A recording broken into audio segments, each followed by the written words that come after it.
Eugenio was a first-year university student who worked as a janitor at the school. His parents weren't wealthy, so he was accustomed to being self-reliant. He knew he could achieve a lot through hard work and determination. In the mornings, he tutored neighborhood kids in math, and in the evenings, he cleaned the nearby school where he had once studied. It was an unusual job for him, but he was grateful for it. He had few chances of finding a better job. Firstly, he had just turned 18. Secondly, other options, like working on a construction site or as a laborer, required him to work full-time. That would mean skipping lectures, something he didn't want to do. Education was always his top priority. He knew that if he graduated from university with honors, he could expect a good position and finally be able to escape poverty and help his parents. Eugenio believed he could do it. He just needed a bit of perseverance and patience. So, he was very grateful to the school principal who gave him the opportunity to work in the evenings. Senor remembered Eugenio well. He had always been a diligent, polite, and well-managed student, so he felt it was his duty to help him. Every evening, Eugenio cleaned the floors in the classrooms and corridors, took out the trash, wiped the desks, watered the flowers. Basically, he did everything to make the school clean and tidy and ready for the next encounter with the noisy horde of students. Eugenio was used to cleaning in complete silence and solitude and didn't even suspect that something unusual would happen to him on the empty school grounds one day. It happened on a Friday evening when the other students had gone home as usual. Eugenio didn't notice her at first. She was sitting huddled behind the trash cans, trembling with tears. Eugenio had just stepped out to throw away the garbage when he heard strange sounds. For a while, he couldn't understand where they were coming from. At first, he thought it was a kitten mewing somewhere. He looked around for the animal and then noticed the tangled wavy ash-colored hair. So, it's not a kitten, he thought in amazement. The unknown creature sniffled, shuffled noisily, and the young man realized it was a girl. "Hey, what are you doing here?" Eugenio asked. The girl sniffled again and silently stood up. She looked about 13 or 14. Her eyes were teary, her shirt and face were dirty, her skirt torn. One sock had slipped down, revealing a long scratch. The girl angrily rubbed her nose and squinted, trying to find something on the ground. "What happened to you?" Eugenio asked. He didn't want to scare the girl, so he tried to make his voice as gentle as possible. The girl shifted from foot to foot and remained silent, still not looking up from the ground. "Did someone hurt you?" The girl frowned, as if remembering something. "They always bully and tease me. They say I'm from the moon," she finally croaked, still not lifting her gaze. "Did you lose something?" Eugenio asked, also looking down. "My glasses," the girl confessed. "I hope they're okay." "Did you get into a fight with those bullies?" Eugenio asked, concerned. "They were calling me names," the girl replied shortly. They spent some time silently searching for the glasses. Finally, Eugenio noticed them. The glasses were lying some distance away from the trash cans, dirty but intact. "You're lucky," Eugenio said cheerfully, wiping the glasses with a cloth and returning them to the girl. "Thank you," she replied, putting on the glasses, but still not looking at the young man. "Try not to lose them again," he patronizingly advised. "And it's better not to get into fights." The girl just nodded. Now she was carefully examining the scratch on her knee and the torn hem of her skirt. Possibly afraid of getting scolded by her mother, Eugenio thought with pity. "Listen, what's your name?" he unexpectedly asked. The girl finally looked up at him for the first time. She had beautiful gray eyes. Eugenio was even taken aback, they were so deep. "Katrina," his new acquaintance replied. Now she was scrutinizing Eugenio's face attentively. Apparently, it was unusual for her that someone was interested in her.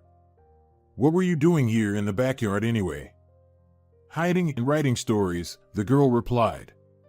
She pulled out a worn spiral notebook from her pocket, in which a stub of a simple pencil was inserted.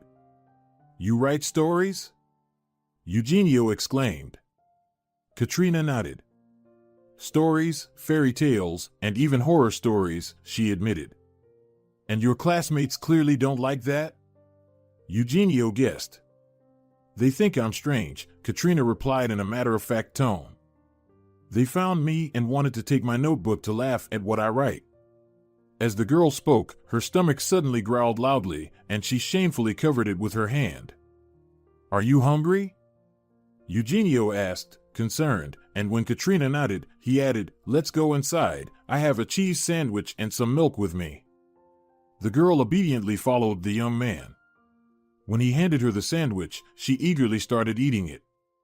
It seems like she hasn't had enough, Eugenio thought, sympathetically watching the girl. He himself came from a poor family, but he had never had to go hungry. His mom always knew how to cook something delicious, even if she only had the simplest ingredients. Katrina finished the milk and thanked Eugenio with a smile. It was evident that her mood had significantly improved. I'll write a story about you, she promised. In it, you'll be an elf with kind eyes.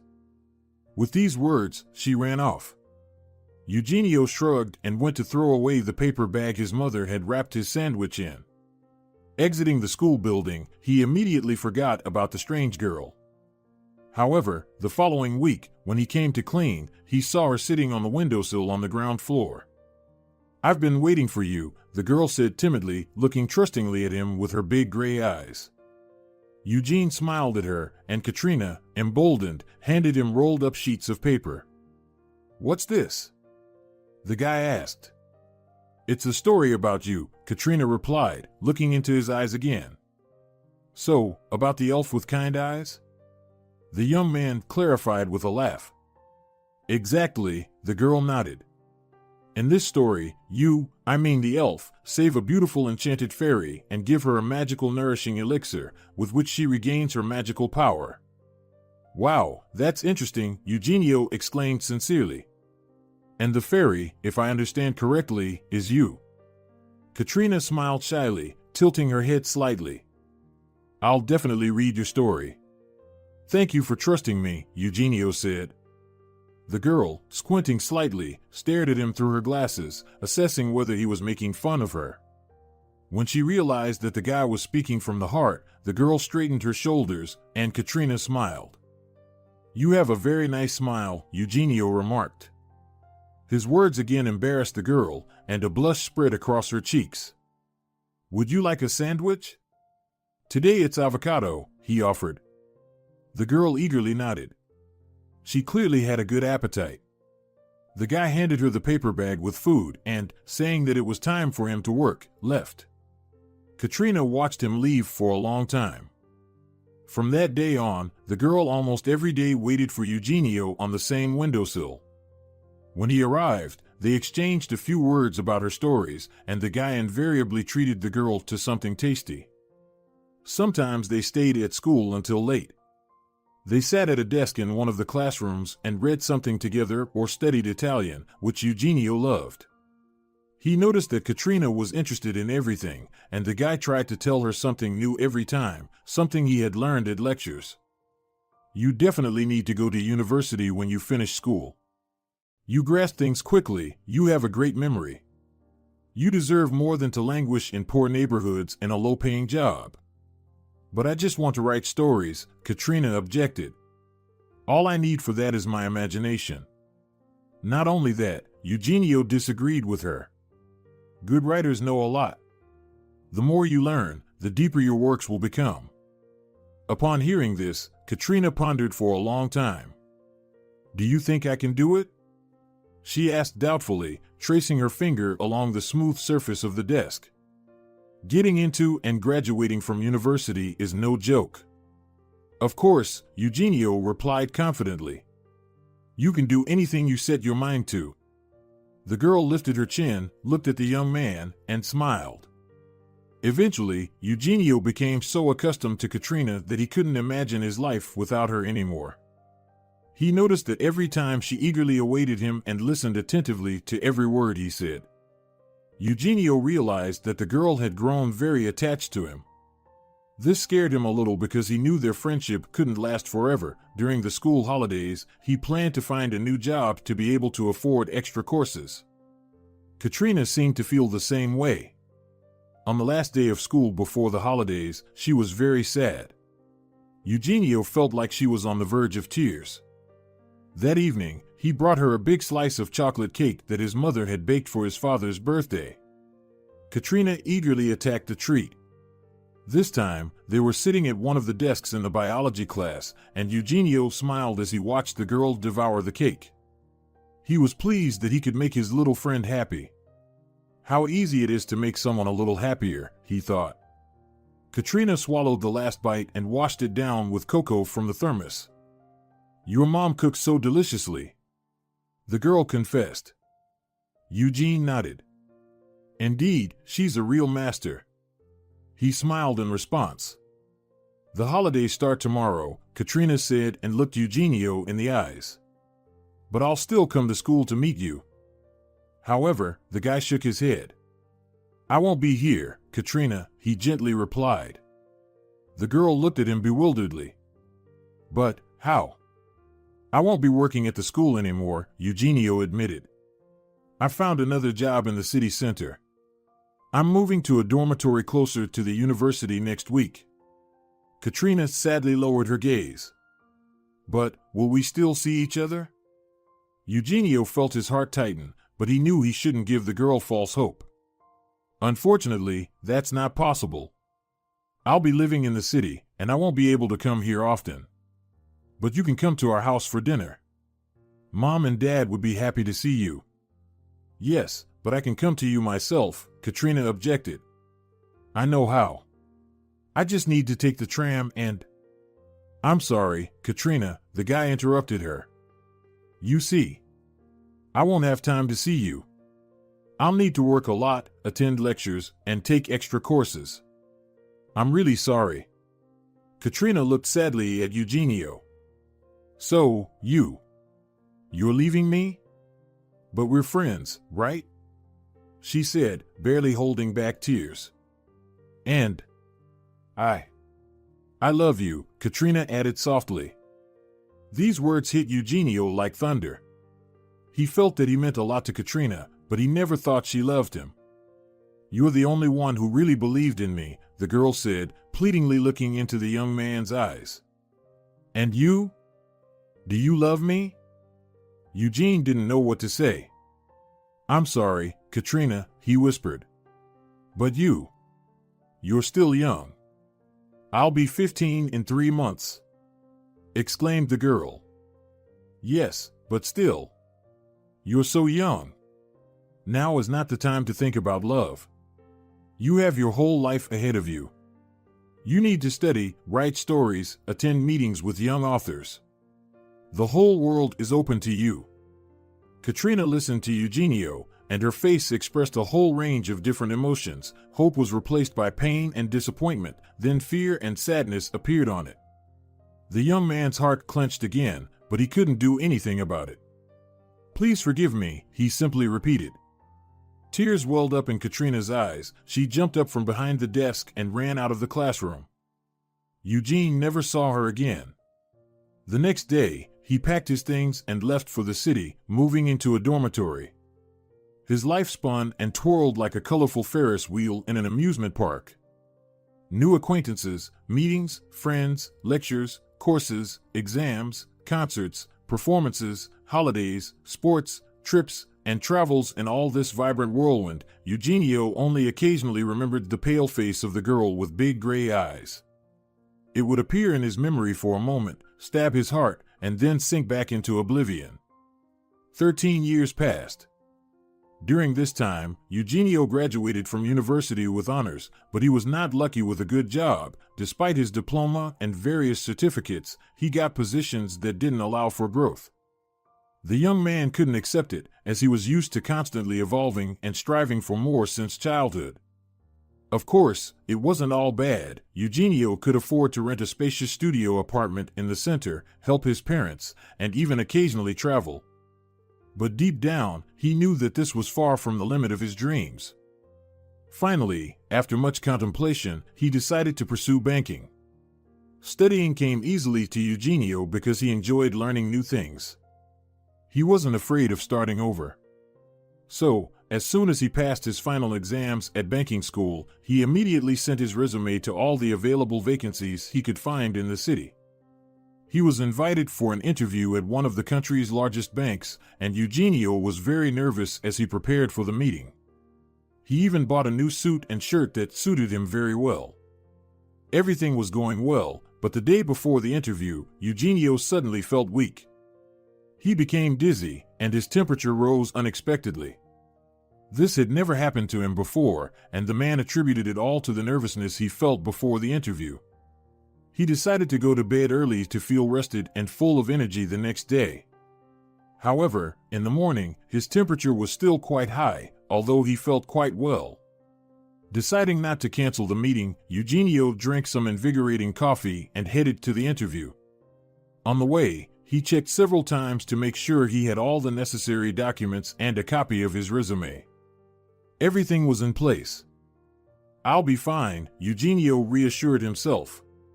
He anxiously checked his forehead, and it seemed to him that the temperature had dropped. Entering the bank building, he approached the girl at the reception desk.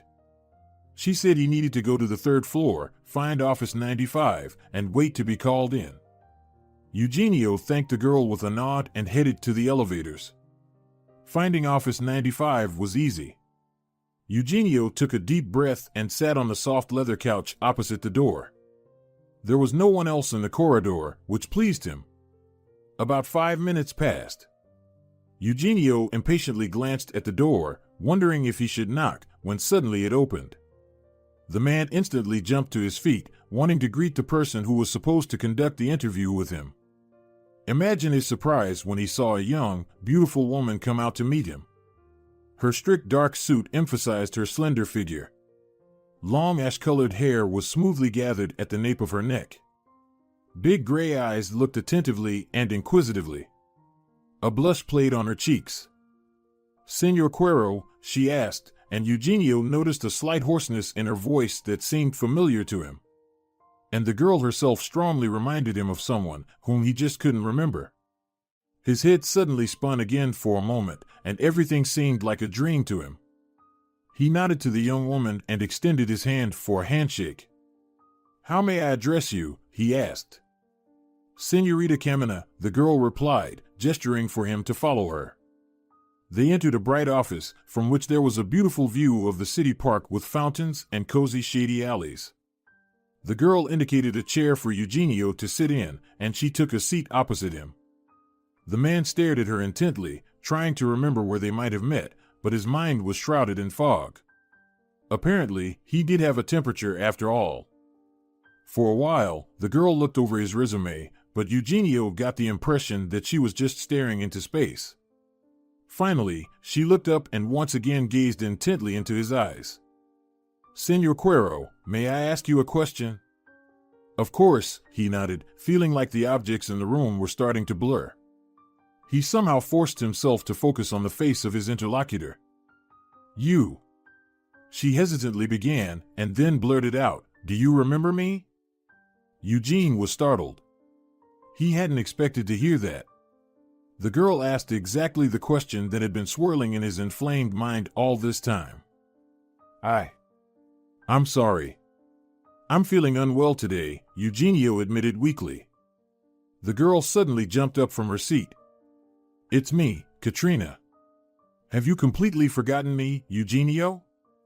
she said with tears in her eyes. "You treated me to chocolate cake and said I had a bright future." "Katrina," whispered Eugenio. "It's you. You've become so." But he couldn't finish the sentence. The room swam before his eyes, his head felt squeezed, and he lost consciousness. He woke up in a white hospital room. Annoying beeps came from some devices nearby. A catheter was attached to his arm. Eugenio couldn't remember at all how he ended up here. Looking around, he didn't see anyone. He noticed a call button by the headboard and pressed it. A few minutes later, a tall curly-haired guy in a hospital uniform entered the room. "Are you awake?" he asked, not waiting for Eugenio to respond, and quickly added, "I'll call your attending physician now." With these words, he hurried out of the room. A few minutes later, the door opened again, and Eugenio saw a man in his mid-40s. He wore a white coat and held a tablet with the attached medical history. "Senor Cuero, my name is Valentin Barua, and I'm your doctor." "Doctor, I don't remember how I got here. Yesterday I had a high fever, but today I felt much better." "I'm sorry, Senor Cuero, it wasn't yesterday, it was the day before yesterday," clarified the doctor. "You've been unconscious for almost a day." "A day? But what happened to me? I thought it was just exhaustion." The doctor took a chair from the wall and placed it closer to Eugenio's bed. Eugenio understood that he was about to hear something important. "It's all a bit more serious than you think, Senor Cuero. We ran some blood tests, and the results troubled me. We need to do an ultrasound and perform other procedures." "Doctor, do you think it's that serious?" "I'm sorry to upset you, Senor Cuero, but yes. You need further examination. Have there been any cases of serious illnesses in your family?" Eugenio closed his eyes, trying to remember something, but his mind was blank. He shook his head. The doctor nodded and said he needed to attend to another patient, then left the room. Eugenio was left alone again. He couldn't wrap his head around how all this could have happened to him. Just yesterday, he was gearing up for a successful job interview, and all his thoughts were consumed by interviews and resume submissions. And now, a day later, he lay in a hospital bed, not knowing what was wrong with him and how serious it all was. Judging by the doctor's eyes, he clearly wasn't joking or exaggerating the significance of the situation. Eugenio nervously sighed and ran his sweaty hands through his hair. He hoped this wouldn't drag on for long, and he could soon return home to his normal life. He closed his eyes, and suddenly, a beautiful woman appeared in his mind, the one who came to him in the bank. Katrina. It was her, Eugenio remembered. How she has changed. He returned in memory 13 years ago. The girl he remembered was nothing like the woman he met in the bank. She seemed to have blossomed. Suddenly, Eugenio felt a dreadful drowsiness. Turning to the wall, he instantly slipped into a troubled sleep. The test results and ultrasound were not very promising. Eugenio had to stay in the hospital for further examination. He also didn't feel well. Lowering his temperature was difficult, and he started experiencing pains, having to take painkillers twice a day. The man was close to depression. Staying in the hospital was so difficult for him. His parents and friends called him, but he didn't want to talk to anyone. One day, he received a message on his phone from an unknown number. "Eugenio, how are you? I'm really worried. You passed out right in my office. I was so scared. Please, write how you're feeling." The man didn't immediately understand who it was. His brain wasn't working properly. And then, the dazzling image flashed before him again, Katrina's slender silhouette against the window, hair gathered at the nape, beautifully outlined lips. He pushed away the image of the young woman and turned off his phone's display. He didn't want her to pity him. He didn't need anyone right now. With these gloomy thoughts, Eugenio slipped back into a heavy sleep. The next day, he woke up late. His head didn't hurt, and Eugenio felt a little better. The doctor came in, asked him the usual questions, and noted the man's answers. Valentin was about to leave when there was a knock on the door. The tall guy, whom Eugenio saw when he woke up after fainting, peeked into the room. "There's a visitor for Senor Cuero." "Doctor, may I let her in?" Senor Barua frowned for a moment, then nodded briefly. "Just briefly, please," he warned. Eugenie shifted uncomfortably under the covers. "But I'm not expecting anyone. And I haven't invited anyone," he muttered grimly. He felt his headache returning. "Bring me some painkillers, please," he asked the curly-haired guy. He nodded quickly and disappeared. Eugenie closed his eyes. Who could come to him? Why? No one should see him in such a state. He hadn't spoken to anyone except his attending physician and medical staff for a couple of weeks, even over the phone. He had sent a message to his parents, assuring them he was fine, so they would stop worrying. Eugenie heard someone enter the room again, but he didn't bother to open his eyes. He was irritated and didn't want to see anyone. He thought the nurse would leave the painkillers on the bedside table and leave, but that didn't happen. Suddenly, Eugenio felt someone sit cautiously on the edge of his bed. And he also sensed an almost forgotten scent from the outside world, the aroma of women's perfume. Eugenio abruptly opened his eyes and saw Katrina in front of him. She was staring intently at his face, and there was worry frozen in her eyes. "What are you doing here?" the man exclaimed sharply. The unexpected reaction caught the girl off guard for a moment. "I came to visit you," she whispered, her large gray eyes widening. Eugenio noticed that she had long, beautiful eyelashes, but he quickly dismissed that thought. "I didn't invite you," he cut her off. Katrina lowered her gaze and adjusted the gold watch on her wrist. "I thought you might be lonely," she said quietly. "And I brought you some chocolate pastries." "I don't need anything," Eugenio replied dryly. "And I'm not lonely at all. Should I leave?" Katrina, barely audible, casting a tearful look at the man. "Yes," he said firmly. "I want to be alone." Katrina slowly stood up and headed for the door. Eugenio watched her go. Today she was wearing a white knitted sweater and a mustard yellow skirt. It all suited her very well. The outfit gave her an airy and feminine look. Eugenio turned away. Katrina stood by the door for a while, holding onto the doorknob, hesitating to open it.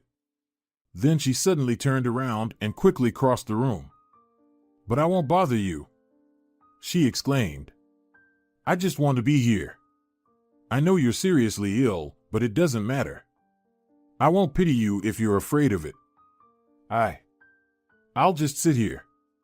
Please don't push me away." But Eugenio didn't say anything in response. Katrina sniffled and quietly left the room. The man sighed. He knew it would be better this way for everyone. A week passed. Eugenio was still in the hospital. The pain didn't leave him. Katrina didn't come or write to him anymore. I probably offended her, the man bitterly thought, but he couldn't do anything about it. He still didn't want to let anyone close to him. He thought that maybe he would never be able to return to his old life. Then why give someone false hope? Why make his loved ones suffer? It's better for him to be alone. He's strong, he can handle it. One day, he fell asleep during the day and dreamed of Katrina. They were sitting again at their old school desk, but both were of their current age. Katrina was dressed in a tender turquoise dress, and she let her hair down. Eugenio lovingly looked at her, then reached out and carefully tucked a strand of hair behind her ear. "You've become very beautiful, Katrina," he whispered. The girl's cheeks blushed, and she leaned her head against his shoulder. "I've been waiting for you for so long, Eugenio," she whispered. Only now did the man notice the shiny necklace around her neck, adorned with a golden shell. Eugenio leaned in to get a closer look at her, and he began to feel dizzy. Katrina gently embraced him and held him close, and he felt himself becoming lighter. Eugenio woke up with a smile on his face. He reached for his phone and saw that Katrina had sent him a message. "I'm sorry, maybe I was too intrusive. I shouldn't have come," Eugenio read, then began to compose a reply. "It's me who should apologize. I was rude," he replied. "How are you?" Katrina wrote. "Same as before," Eugenio replied. Katrina remained silent for a long time. He had already turned off the phone screen and placed it on the bedside table when suddenly it beeped. Eugenio glanced at the display. "You know, I haven't written anything for a long time. But you inspired me. This story is for you, Eugenio," he read. An audio file was attached to the message. With trembling hands, Eugenio pressed the triangle button to play it. Soft music filled the room, followed by Katrina's voice. It was very soulful and pleasant. Katrina read aloud, and her words carried the man far away, to places he had only been in childhood. He closed his eyes and let the beautiful story captivate his imagination, allowing him to momentarily forget about the worries that had plagued him all this time. He only woke up when Katrina's voice faded away, and the music ended. The story calmed and comforted him. Eugenio pressed the play button again and listened to the tale once more. The man was deeply impressed by the story, pondering what Katrina could achieve with her talent. She said she hadn't written for a long time. Did she really give it up? This thought troubled the young man for a while. Then exhaustion took over, and he fell asleep. The next morning, he realized he hadn't replied to Katrina's message. He picked up the phone and thanked her. She reacted with a pink heart. Her favorite color, Eugenio suddenly remembered. "Why did you stop writing stories?" he typed. He hesitated for a minute, then pressed the send button. The reply came almost instantly. "No time. Had to work a lot," Katrina replied. "You have a gift," Eugenio typed. Katrina didn't respond for a long time. "I don't know what's wrong with me. Maybe I just grew up?" she finally wrote. Eugenio pondered for a while what to reply, then wrote, "You've become very beautiful, that's for sure." Katrina responded with a smiley face. "So, I used to be ugly?" she wrote a couple of seconds later.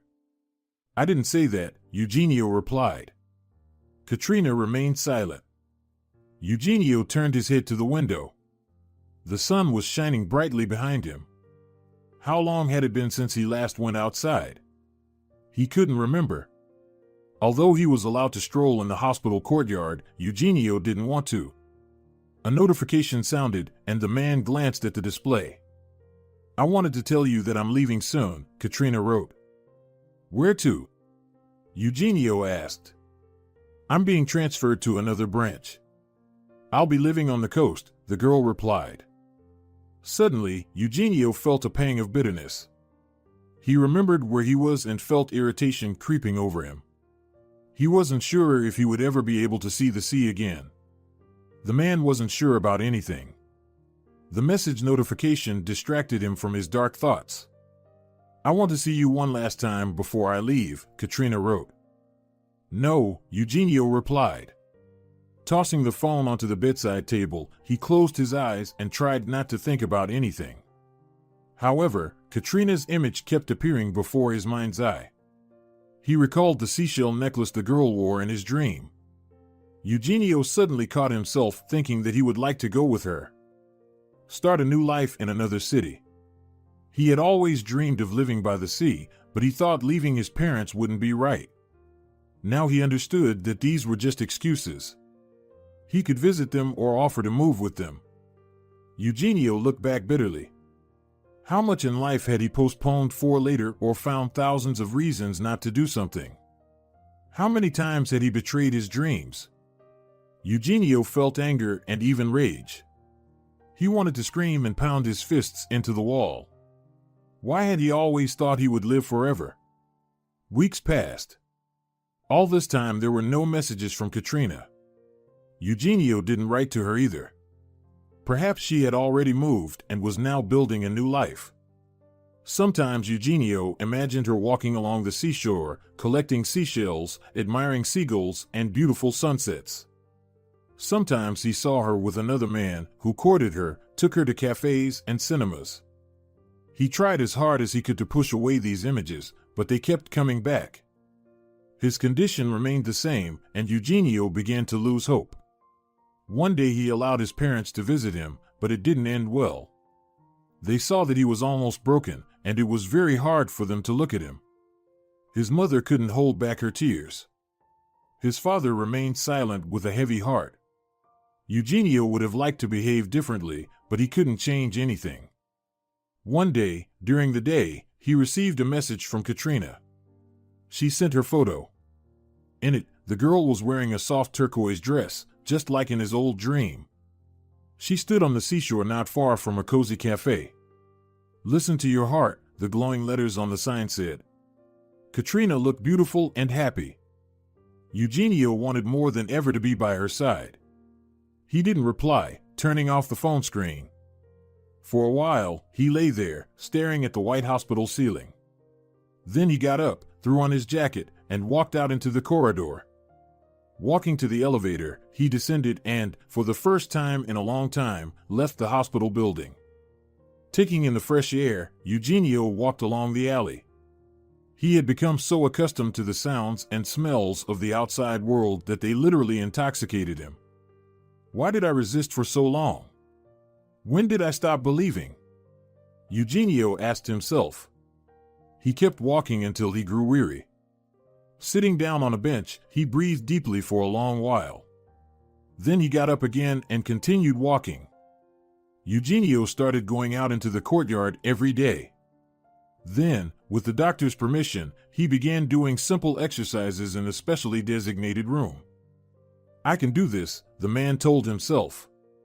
I will succeed. I will live by the sea. I will live. At the end of the week, follow-up tests were scheduled.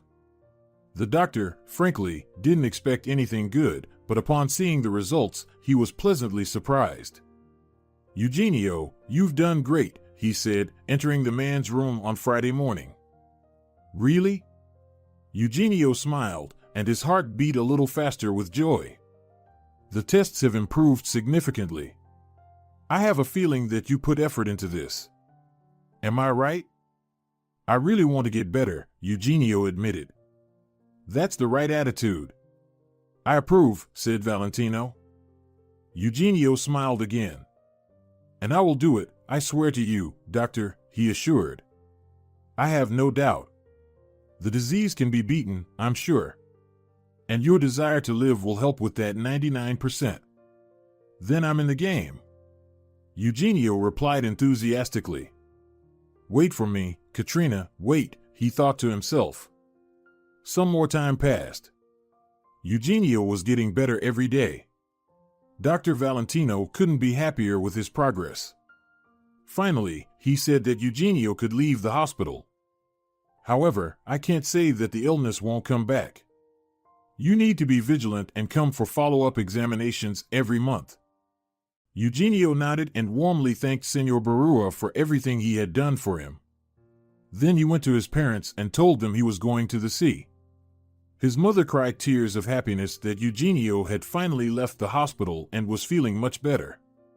His father was also very happy. They blessed him on his journey, wishing him a good time, but asked him to be very careful and call or write to them every evening.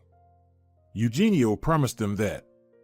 The next morning, he packed his suitcase, boarded a train, and set off for the sea. He was very nervous, not knowing how to write to Katrina about it. Throughout the journey, he thought about the message but still didn't send it. He was very afraid that the girl was already seeing someone else and wouldn't want to see him.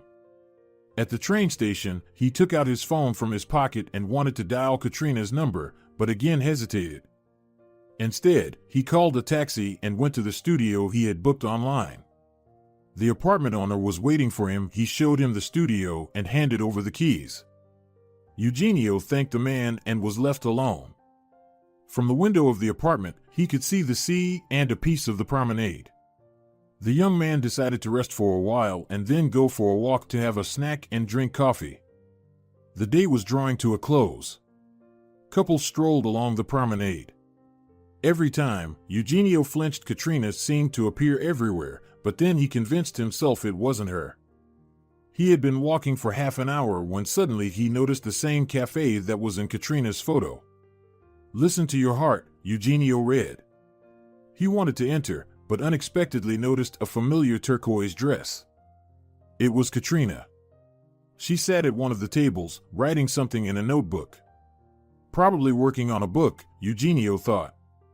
His heart sweetly tightened with anticipation of happiness. He took a step forward and reached for the handle of the entrance door, but then he saw a young man approach the girl. He had dark, smooth hair and tanned skin. He said something, and Katrina looked up. Upon seeing the young man, she smiled. He sat down at her table. Eugenio silently watched them converse. Then someone behind him asked if he had been inside. He shook his head and stepped aside. Katrina and the young man at her table were laughing cheerfully. Then she began reading something to him from her notebook.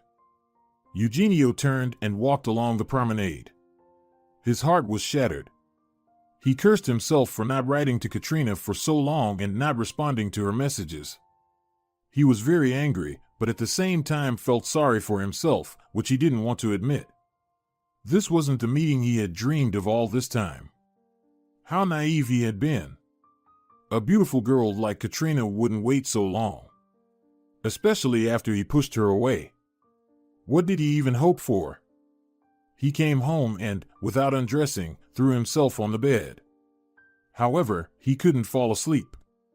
It seemed to him that his headache was starting again, although he hadn't had any pain for over 2 weeks. Eugenio sat up in bed and listened to his feelings. Just what I needed. Please, not now. He thought to himself. He lay down again, and this time he slowly began to drift off to sleep. In the morning, when Eugenio woke up, he felt like having coffee. He cautiously got out of bed, listening to his own feelings. His head didn't hurt. There was a message from his mom on his phone. He replied to her, saying that everything was fine, took a shower, got dressed, and left the house. His feet carried him to the same cafe. Listen to your heart, Eugenio read once again and smiled. Now these words seemed like fate's mockery to him. Without looking around, he pushed the door open, entered, and met Katrina's gaze. She sat at a table, and the same notebook lay in front of her. The girl was alone. Eugenio froze in place. Katrina, too, didn't move, looking at him with wide eyes. "Can I help you?" the barista asked, surprised by the scene. "Cappuccino, please," Eugenio mechanically replied, not looking at him. His eyes were fixed on Katrina. "What are you doing here?" The girl finally found her voice. "Came to live by the sea," Eugenio replied. "Fulfilling an old dream." Katrina swallowed a lump in her throat. "I'm very glad you're healthy," she whispered. "I am too," Eugenio said. Katrina lowered her gaze and picked up the pen with trembling hands. "You're alone," the man murmured, approaching closer. The girl looked up at him again, tears in her eyes. "And who else should I be with?" she asked. "Yesterday you were here with a man," Eugenio bitterly remarked. Katrina opened her mouth in surprise. "You were here yesterday?" she asked. Eugenie just nodded. He pulled back a chair and sat opposite Katrina. "He was my editor. He's helping me with the book," Katrina simply replied. Eugenie didn't immediately believe her. "You're writing a book?" he asked. Katrina nodded and showed him the notebook. "Yes, for over a month now. I come here almost every day. Sometimes I write at home." "And what about work?" "I left the bank," Katrina admitted. "I'm a freelancer now, writing on commission. It covers all my needs, and I still have time for the book." Eugenie suddenly felt very good. "I'm so happy for you," he said sincerely. The girl smiled. "I thought you forgot about me," Katrina confessed. Eugenie shook his head. "No," he admitted. "I've been thinking only about you all this time. You were my inspiration when I desperately wanted to recover with all my soul. I came here for you." Katrina couldn't believe what she was hearing. "Is that true?" she whispered. Eugenie took her hand. "Absolutely true," he replied. "And I was so afraid I'd be late." Katrina smiled shyly. "No matter how hard I tried, I couldn't look at others. My heart always belonged to you." Eugenia's heart beat stronger with happiness. "Excuse me for interrupting, but your cappuccino is ready," the waiter said. Eugenie took the paper cup with the words "Listen to your heart" written on it and smiled at Katrina, who smiled back. Dear viewers, if you enjoyed the story, please support the video by liking it and leaving a comment. Thank you.